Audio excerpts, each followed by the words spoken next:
Selamat pagi anak-anak, semoga dalam keadaan sehat selalu. Kegiatan pembelajaran kita sekarang adalah praktikum akuntansi perusahaan jasa, perusahaan dagang, dan perusahaan manufaktur. Praktikum akuntansi sesuai dengan bidang-bidang pekerjaan di dalam perusahaan. Praktikum akuntansi dibagi menjadi 3. Yang pertama yaitu praktikum akuntansi perusahaan jasa, yaitu bidang usahanya terdiri dari jasa-jasa seperti jasa salon, jasa rencar, jasa transportasi, jasa cukur, dan lain sebagainya. Dalam bidang praktik akuntansi perusahaan jasa di sini sifatnya masih sempit, masih sederhana. Ini untuk mudah kita pahami, maka kita akan kita pelajari di awal pembelajaran praktikum akuntansi. Kalau sudah mulai paham, kita akan menginjak nanti berikutnya yaitu yang kedua, praktikum akuntansi perusahaan dagang, di mana lingkup bidang usahanya yaitu perusahaan dagang seperti toko kelontong, kemudian supermarket, minimarket, yang mana kegiatan usahanya yaitu membeli barang dagangan kemudian akan dijual kembali. Dan yang ketiga adalah praktikum akuntansi perusahaan manufaktur, di mana lingkup bidang usaha di sini meliputi kegiatan pabrikan, yaitu menggunakan kegiatan produksi pabrik seperti di pabrik Coca-Cola, pabrik Sosro, kemudian pabrik konveksi dan lain sebagainya.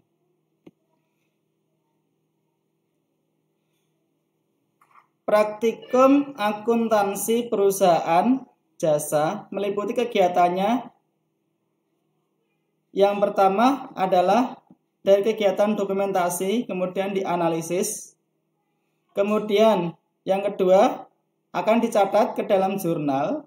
Kemudian yang ketiga dicatat ke dalam buku besar atau istilah lainnya adalah posting. Setelah diposting kemudian disusun neraca saldo.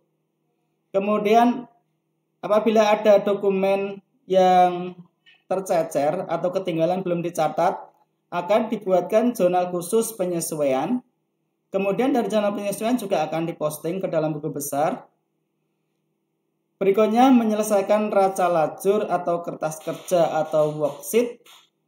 Setelah neraca lajur selesai, kemudian disusun laporan keuangan yang terdiri dari 4 laporan keuangan. Seperti dalam standar PSAK, laporan keuangan itu ada 5. Yang satu adalah catatan laporan keuangan. Di sini tidak disusun. Yang wajib anak-anak pelajari atau anak-anak pahami adalah kita akan membuat 4 laporan keuangan. Yang pertama adalah laporan laba rugi. Yang kedua, laporan arus kas. Yang ketiga, laporan perubahan ekuitas. Yang keempat, laporan neraca. Laporan ini akan disajikan atau dilaporkan kepada atasan atau manajer ataupun pemilik perusahaan.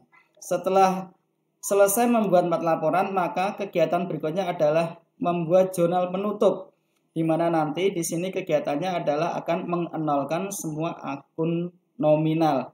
Jadi semua saldo akun nominal nanti setelah ada jurnal penutup dan dimasukkan ke dalam neraca saldo setelah penutupan, akun nominalnya bersaldo 0, yang tersisa menjadi akun real saja. Dalam kegiatan ini dikenal dengan istilah siklus akuntansi, di mana kegiatan ini selalu berulang-ulang seperti roda berputar.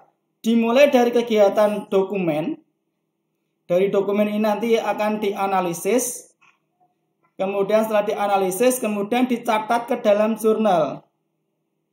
Setelah jurnal selesai, kemudian akan direkap, kemudian diposting. Setelah membuat posting selesai, kemudian akan direkap lagi menyusun neraca saldo. Kemudian apabila ada dokumen yang belum tercatat, muncul dokumen penyesuaian, maka dibuatlah jurnal penyesuaian. Jurnal penyesuaian kemudian akan dilanjutkan membuat kertas kerja atau worksheet. Kemudian dari worksheet itu menyusun membuat laporan keuangan. Laporan keuangan ini terdiri dari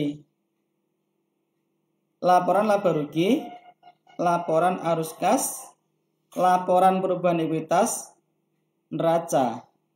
Kemudian setelah laporan keuangan selesai, kemudian dibuatkan jurnal penutup. Di mana jurnal penutup ini adalah jurnal yang dibuat untuk mengenolkan saldo-saldo akun nominal, yaitu saldo-saldonya di dalam laporan laba rugi. Berikutnya, setelah jurnal penutup selesai, dibuat neraca saldo setelah penutupan. Dalam kegiatan satu periode setelah sampai neraca saldo setelah penutupan, maka kegiatan akuntansi selesai. Kemudian akan balik lagi ke periode berikutnya. Untuk bulan berikutnya kembali ke dokumen, kemudian lagi ke jurnal, posting neraca saldo, penyesuaian, laporan keuangan, jurnal penutup, neraca saldo setelah penutupan, kembali lagi ke dokumen. Ini seperti roda yang selalu berputar terus. Jadi setelah kegiatan selesai, periode berikutnya dari dokumen lagi. Kemudian satu periode selesai, bulan berikutnya kembali ke dokumen lagi. Ini dikenal dengan istilah siklus akuntansi. Itu kegiatan akuntan yang bekerja di dalam bidang akuntansi. Jadi pekerjaannya berulang-ulang setiap bulannya. Demikian pembahasan tentang praktikum akuntansi perusahaan jasa dan dagang dan manufaktur. Semoga bermanfaat. Terima kasih.